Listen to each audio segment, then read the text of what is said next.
శ్రీకర్కి ఏ సంబంధం లేదు లాయర్ గారు. నేను అబద్ధమాడతానా చెప్పండి? ఎలాగైనా మీరు ఈ కేసును టేకప్ చేయాలి.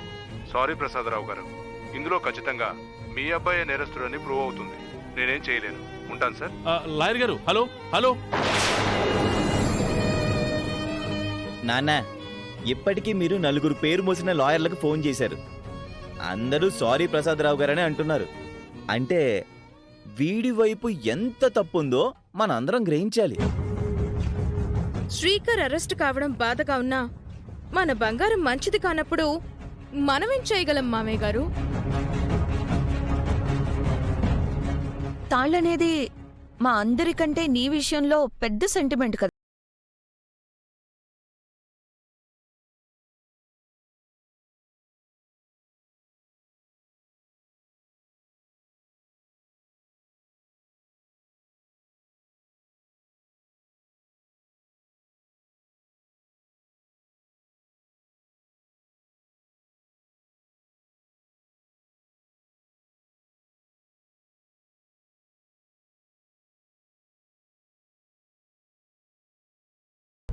ఉన్నవే అంటున్నాం కదా, లేనిపోనివైతే మాట్లాడటం లేదు కదా. మీరందరూ అమ్మా నాన్నల గురించి ఎన్ని మాటలన్నా అమ్మా నాన్నలు దూరం అయిపోరు. అమ్మ కట్టించుకున్న తాళే నాన్నను కాపాడుతుంది.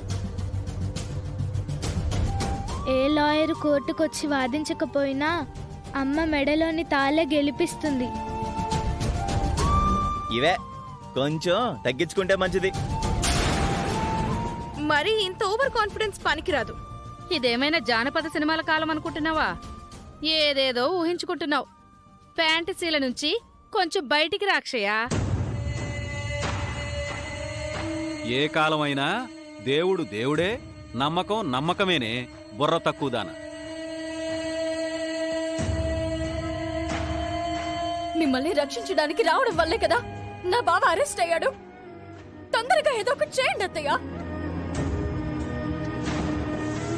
4 లాయర్లకి ఫోన్ చేసి మాట్లాడినంత మాత్రాన మీ పని అయిపోతుందని అనుకుంటున్నారా? తొందరగా ఏదో ఒకటి చేయండి.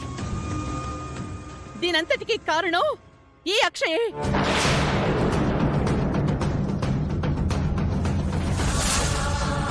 నా కూతురు ఏం చేసింది? మేం పల్లెటూరికి బయలుదేరినప్పుడు ఇది ఎదురు రావడం వల్లే అంతా జరిగింది. బుద్ధి లేని మాటలు మాట్లాడకండి అత్తయ్య. నువ్వు హద్దులు దాటి మాట్లాడుతున్నావు. మనసులో ఏదో విషయం నింపుకుని